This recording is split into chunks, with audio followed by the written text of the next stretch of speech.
Filip Chytil sustains a scary injury at practice, believed to be related to his concussion. We discuss the situation and also talk about Nick Bonino being placed on waivers. You're Locked on the New York Rangers, your daily podcast on the New York Rangers. Part of the Locked On Podcast Network, your team every day.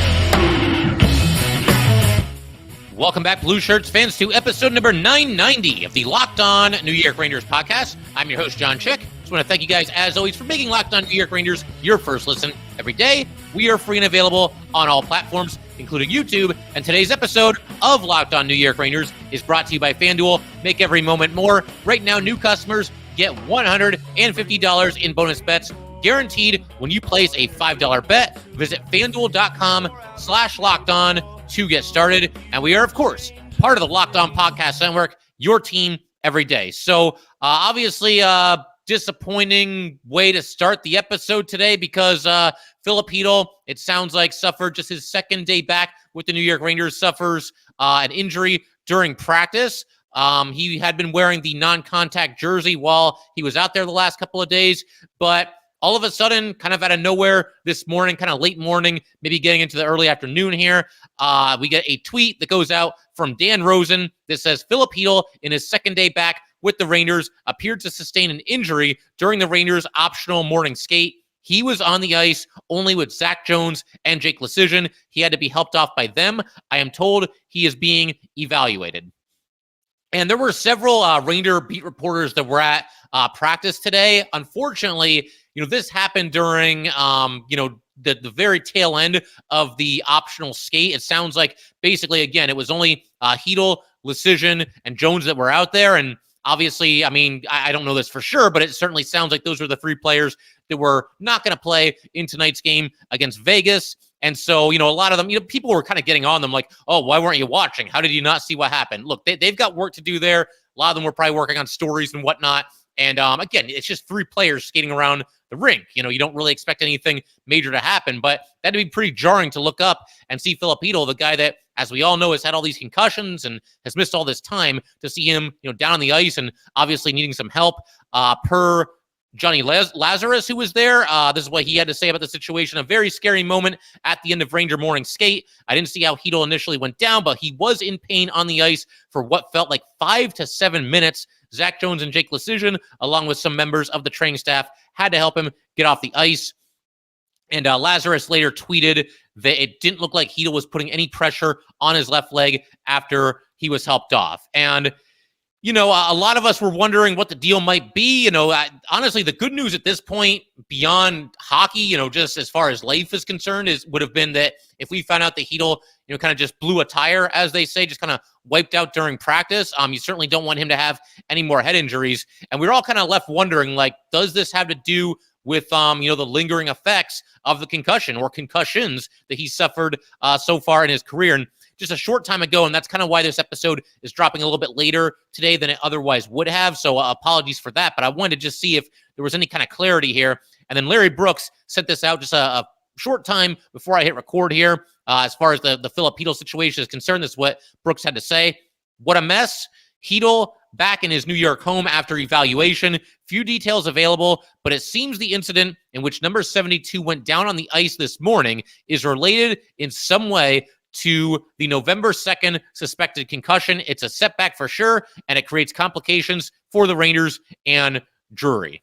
So to kind of interpret this tweet here, I gotta believe, I don't think Brooks would just throw out a wild guess and just, speculate that, oh, this has to have something to do with the concussion. My best educated guess here, and I don't know this for sure, but I would have to think that Brooks would probably, have some kind of contact, talk to somebody who was in the know about what had happened this morning, and that's what he would, do before he tweets something like this out, because it would be kind of dangerous and, just not the way to go to just kind of tweet something out, just kind of guess that, oh, well, it had to be having something to do with the concussion. But, human nature, I think all of us, when we saw this, when we saw this tweet, these kind of vague tweets that were coming out from Ranger reporters who, again, all of them or a lot of them were there.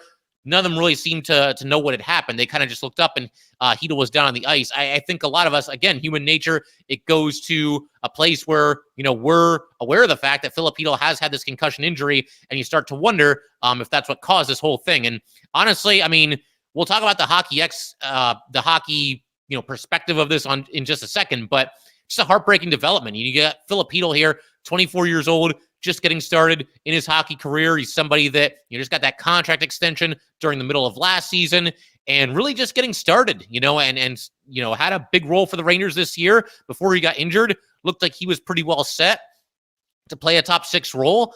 I think even if he came back now, you'd probably be looking at Chytil centering the third line because Trocheck has played so well. But he's out there to start the season on the second line with Panarin, with Lafreniere, both of whom probably having the best seasons of their career. And Chytil was still looking for his first goal, but he had the 6 assists. He was off to a solid start and was making contributions to the Rangers, who at the time were off to a phenomenal start. They were basically at the top of the NHL standings. And even whenever Chytil was going to come back, whatever the role was going to be, it was going to be a significant role for Filip Chytil. He was going to go right back into the lineup, be at least in a top 9 role. And now something like this happens. And I do just want to say here, for everybody that's tweeting things out like, oh, it's over, he's done, his career's over, LTIR, let's bring in somebody else. Just pump the brakes a little bit here. Let's go ahead and figure out exactly what happened here and what Filip Chytil's future may hold.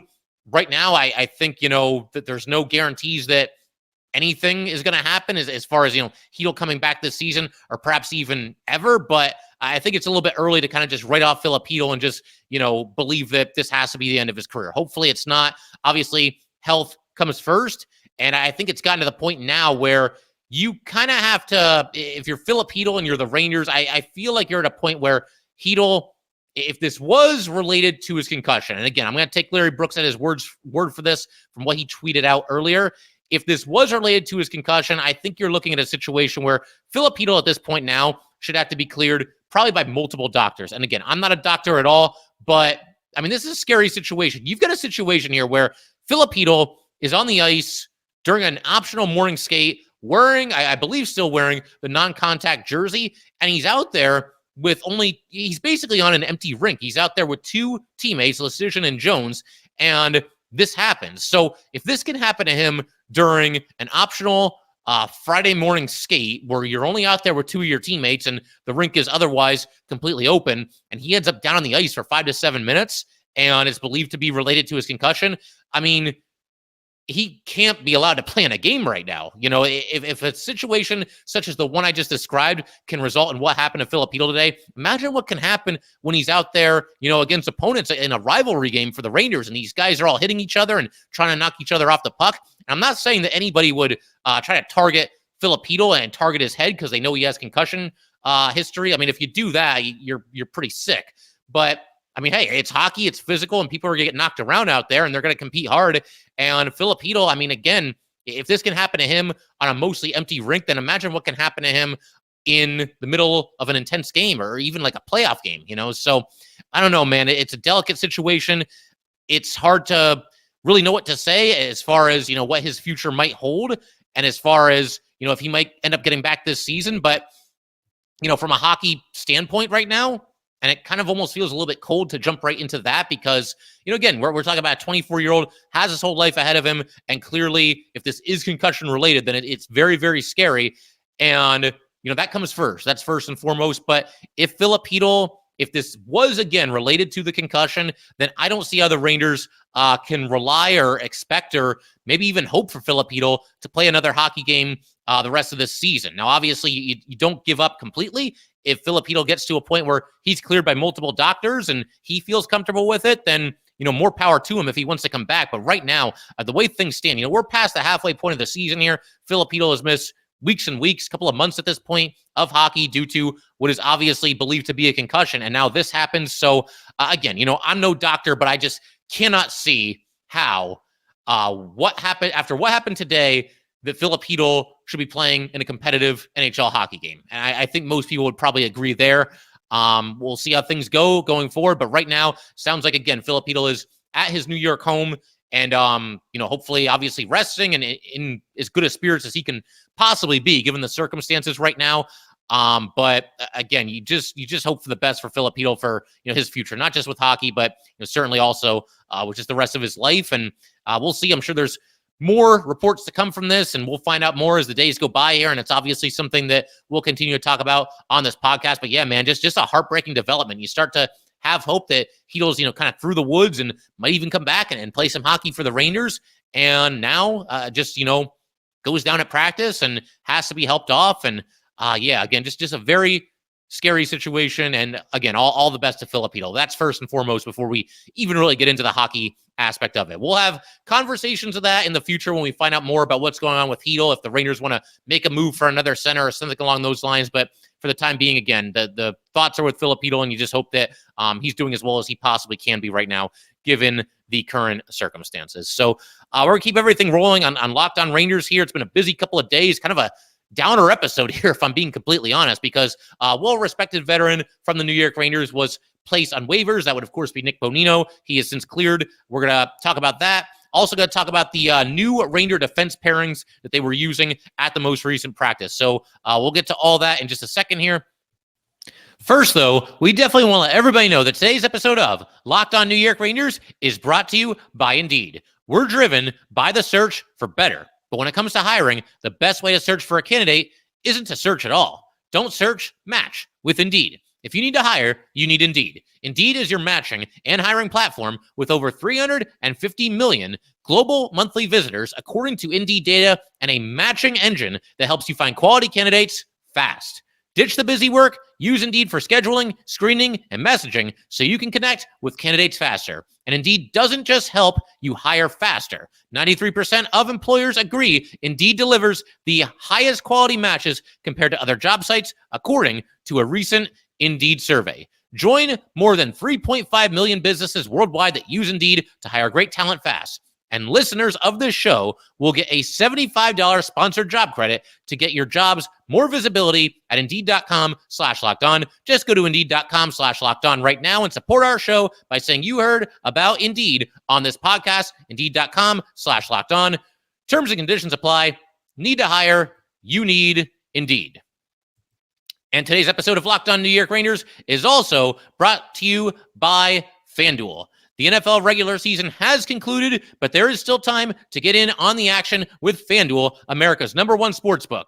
Right now, new customers get $150 in bonus bets guaranteed when you place a $5 bet. That's $150 in bonus bets, win or lose. The app is so easy to use, and there are so many different ways to bet, like live same-game parlays. Find bets in the new Explore tab, make a parlay in the Parlay Hub, the best way to find popular parlays, and much, much more. Obviously, we got the conference finals happening this weekend. Definitely looking forward to that. And obviously, there's going to be some things you can bet on there on FanDuel. But once again, visit FanDuel.com/lockedon and make your first bet a layup. FanDuel, official partner of the NFL.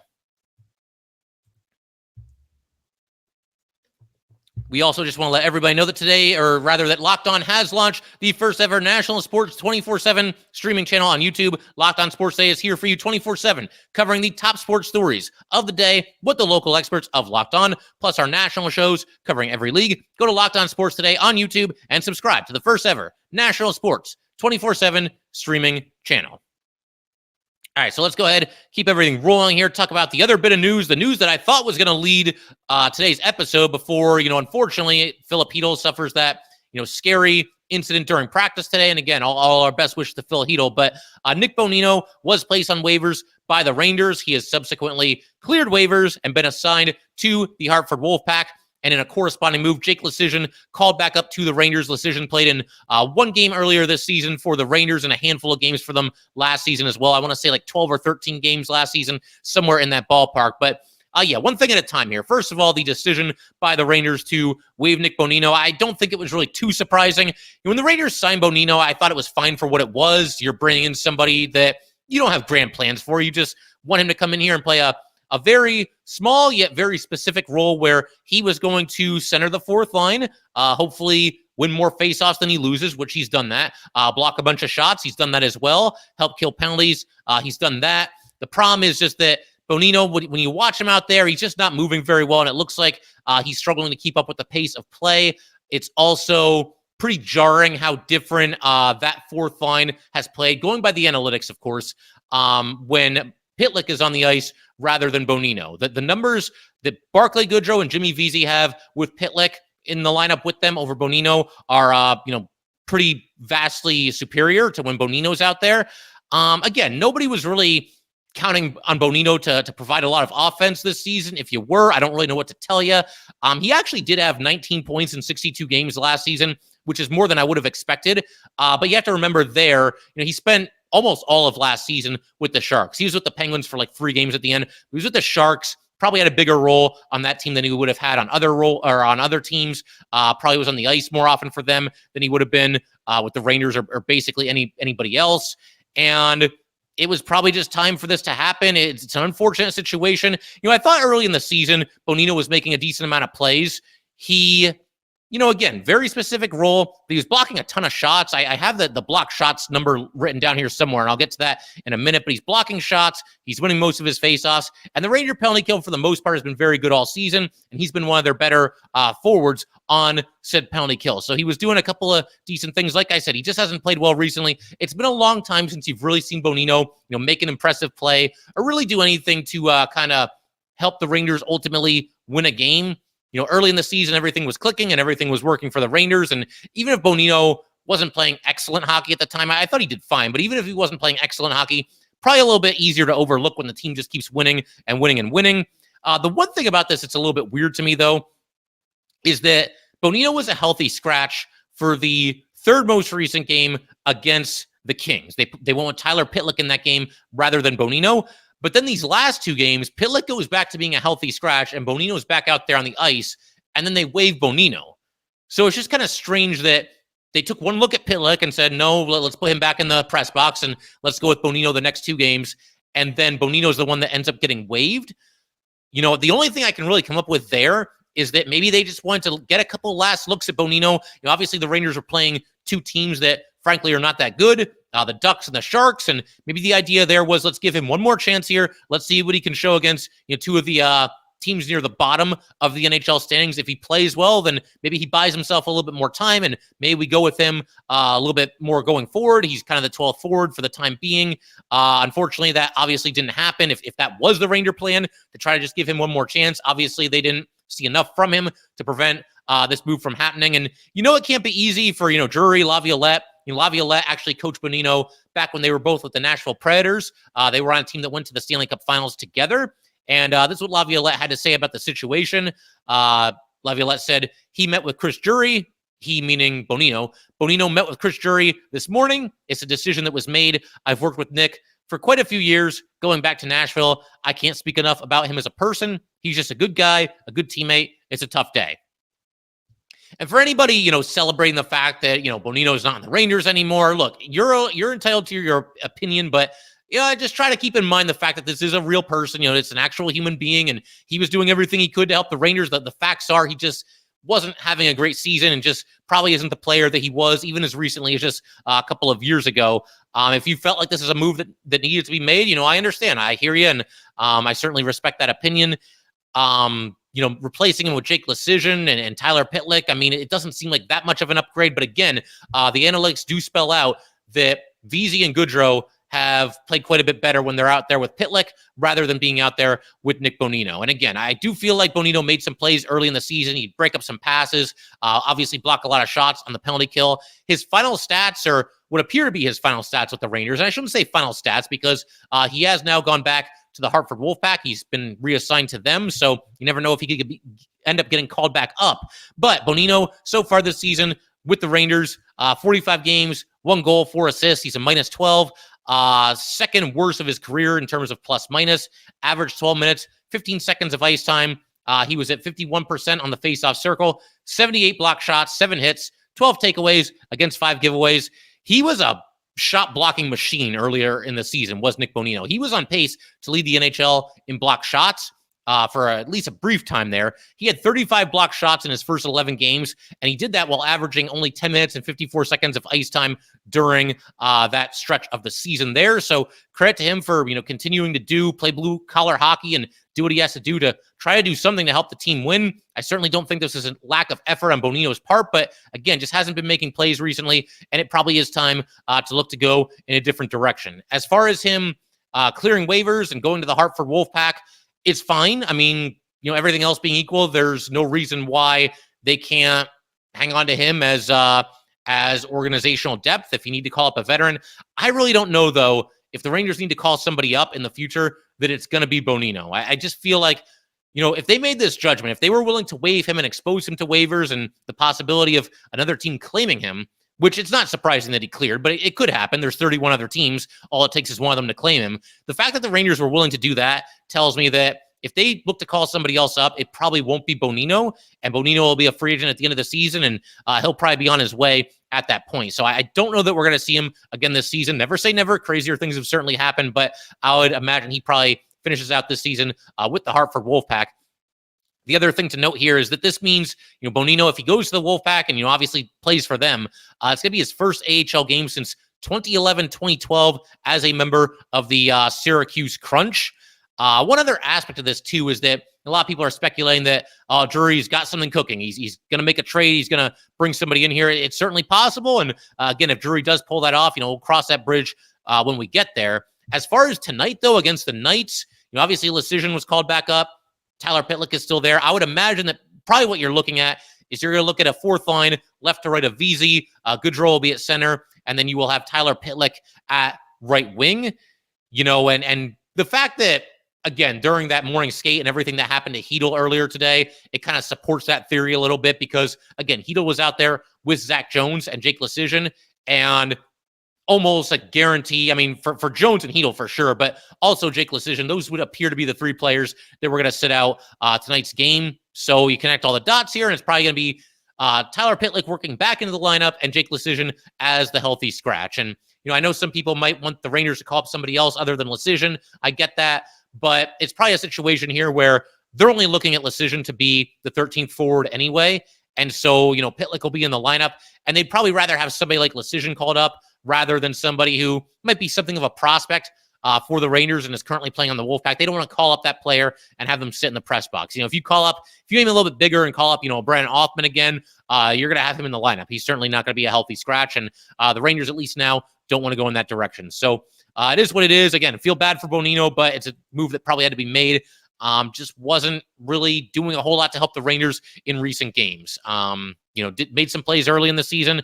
Never know, we could see him again, but for the time being, Nick Bonino going to be playing with the Hartford Wolfpack probably for the foreseeable future. So going to keep everything rolling in just a second here. We are going to shift our attention to the new defense pairings that the Rangers rolled out in practice. We'll have some thoughts there and who's going to be playing with who. We'll get into all that good stuff in just a second here. First, though, we definitely want to let everybody know that today's episode of Locked On New York Rangers is brought to you by eBay Motors. Passion, drive, and patience, what brings home the winning trophy is also what keeps your ride or die alive.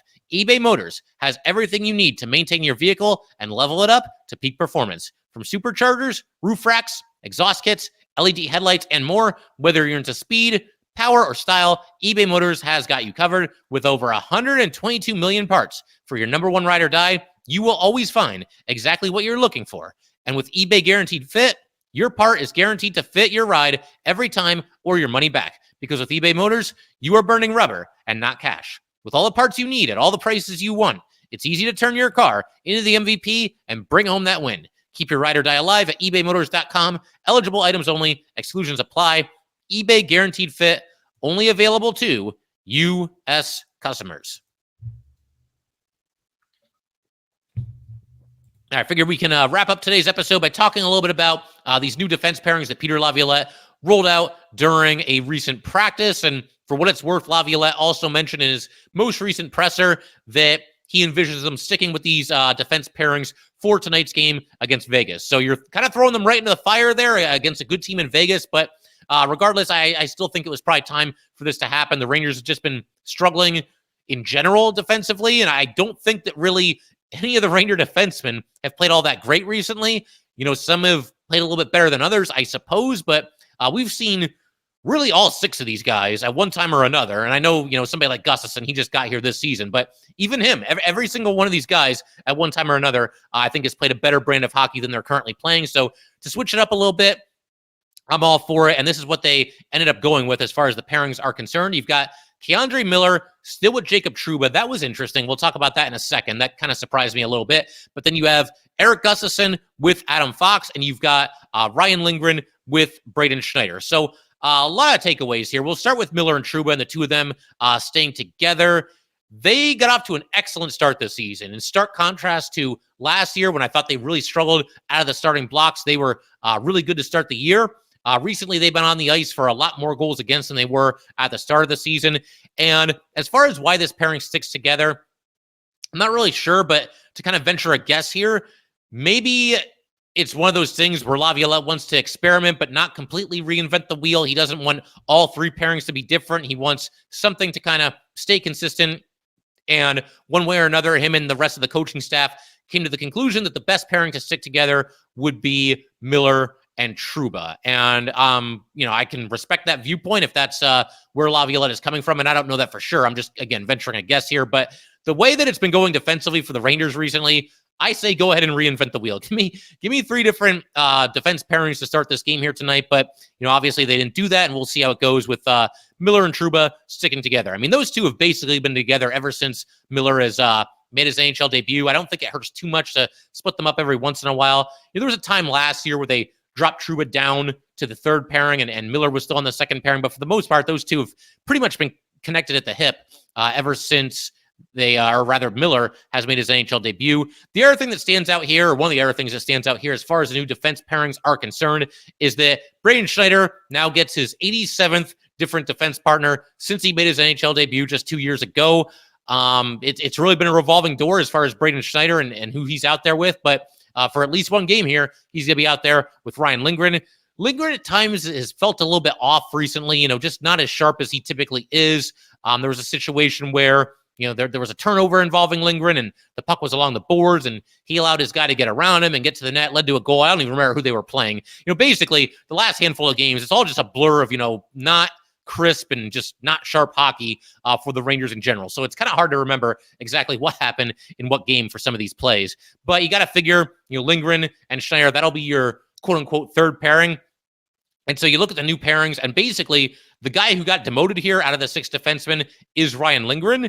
And again, make of that what you will. Again, I do feel like he's been struggling a little bit recently, so maybe this gets him back on his feet a little bit.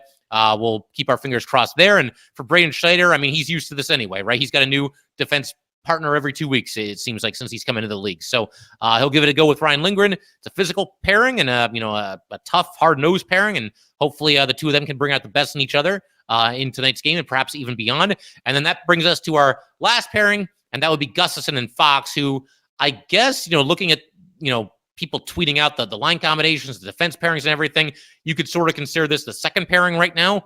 Gustafsson hasn't really played that well recently. We saw him get off to an awesome start this season with the Rangers. I was tweeting left and right that, man, Erik Gustafsson, the steal of NHL free agency this year. It looked like that was really the case, but he hasn't played well lately. He's had, just hasn't really stood out in a positive way for the Rangers, and also had 2 turnovers in recent games that led directly to the Ranger opponents scoring a goal. There was one where he tried to lift the puck out of the zone when he didn't really have to, and his opponent knocked it down. It led right to a goal. And then this most recent game against the Sharks is kind of what got the Sharks back into the game. Igor left the puck for Gustafsson behind the net. Gustafsson picks it up, but then he kind of just turns and throws kind of a blind pass off the boards in front of the net, and the Sharks are able to score off of that. That cut the Ranger lead to 2-1, and the disaster was well underway at that point because they lost in overtime to the worst team in the NHL. So Gustafsson has been struggling, but when Gustafsson was at his best was earlier in the season. Often when Fox was not in the lineup, Gustafsson had a prominent role. He was out there on the top pairing. He was out there on the top power play unit, quarterbacking the top power play unit, and really excelling. And maybe this will bring out the best in him, that he now has a bigger role. Maybe he just needs to be on the ice a little bit more. I mean, it is a little bit weird that out of all 6 defensemen, Gustafsson is the one that's sort of being rewarded here because he's moving up the lineup, and he's the one that really has made a couple of really bad and really costly turnovers recently. So it's kind of odd to do it this way. But listen, you gotta switch it up one way or another. And some guys are gonna move down the lineup. Some guys are gonna move up the lineup. Gustafsson moves up the lineup, gets to play with Adam Fox, despite obviously not playing his best brand of hockey recently. So we'll see how it all goes. Again, I'm all for trying something a little bit different because obviously the Rangers have been up against it recently. Defense has not been good. So let's at least try a couple different things with the pairings. Not sure if they'll mess with the line combinations at all. I mean, we know that Blake Wheeler was back with Mika and Kreider at practice. Will they ever break up Kreider and Mika no matter what happens? I can't answer that question. It's one of those things where I'd like to just be aware of the fact that it's at least on the table, that breaking up Mika and Kreider is not a deal breaker for Laviolette. I used to say the same thing about David Quinn when, Brett Howden was, basically struggling and doing a whole lot of nothing for the Rangers. I know he was a good penalty killer, but, they would do anything. They would bend over backwards and twist themselves into a pretzel to prevent themselves from having to make Brett Howden a healthy scratch. And eventually he was a healthy scratch a little bit later that season. But it's one of those things, you say the same thing about Quinn with Howden as you can now say, even with Gallant and also now Laviolette with Kreider and Mika. Is that option even on the table? Will they consider breaking them up at one time or another? I just want to see one game where Mika and Kreider are on the same line. And I got to believe if they continue to scuffle the way they have, that will eventually happen. But as of now, we've seen no evidence of it. They just keep running the two of them out there together night after night and game after game. And as far as, getting back to these defense pairings, I'm also kind of curious to know how that affects the penalty kill, because we've seen the Rangers this year. It's kind of interesting. They go with, Fox and Lindgren together at even strength. They go with Miller and Trouba together at even strength. But then for the penalty kill, they kind of flip-flop it. You've got Fox and Miller out there together, and you've had Lindgren and Trouba out there together. Now, do those pairings for the PK stay intact, or do they shuffle those up too? Do you go back to Fox and Lindgren? They're not playing together at even strength, but they'll play together on the penalty kill. Just curious to see how that'll shake out tonight against Vegas. I would think maybe they leave the PK intact because the PK hasn't been too much of an issue. They had a game or two not too long ago where they weren't really all that great, but for the most part, the Ranger penalty kill has been good this season. So I wouldn't be surprised to see them stick with the pairings they've been going with the entire season, which once again would of course be Fox and Miller, and then also Lindgren and Trouba. But very curious to see how they line up tonight against Vegas, and we'll find out the first time the Rangers take a penalty. And if recent history is any indication, we probably won't have to wait that long. But if the Rangers, if they can get through the whole game without taking a penalty, we don't find this out, I'm all for it. That would be awesome, but I just don't think that's going to happen. Also of note, Igor Shesterkin going to be in net tonight against the Vegas Golden Knights. And Rangers play a back-to-back, and then they're off for about 8 days, give or take. You got the All-Star break coming up. It's also the Rangers bye week. So curious to see how they do that as well. Igor's playing tonight. I would imagine probably Quick gets a game against the Senators tomorrow night.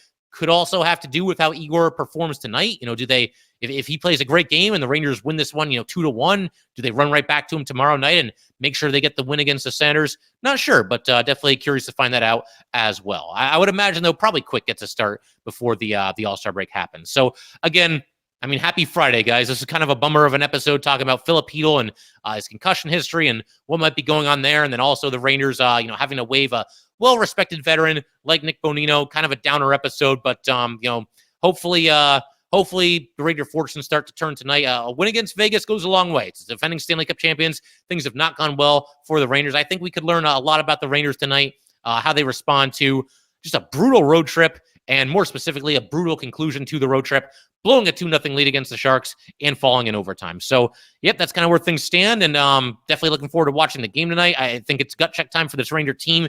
As I mentioned in the last episode, you cannot possibly overstate the importance of these final 2 games before the Rangers have a lengthy break, because it's not been going well recently, but all it takes, 2 strong performances against the Knights and the Senators. If the Rangers can get all 4 points, or honestly even 3 out of the 4 points, I think we go into the break feeling at least a little bit better. I know I will for sure. I don't want to speak for everybody, but obviously that would represent a step in the right direction. So, yeah, we can call it there. Once again, if you guys would like to get in touch with this podcast, please send an email to lockedonnyrangers@gmail.com. Once again, that is lockedonnyrangers@gmail.com. Definitely give us a follow on Twitter as well, at @LO_NY_Rangers. Once again, that's at @LO_NY_Rangers. And definitely subscribe to the Locked On New York Rangers YouTube channel. Thanks again, guys. I'll see you next time.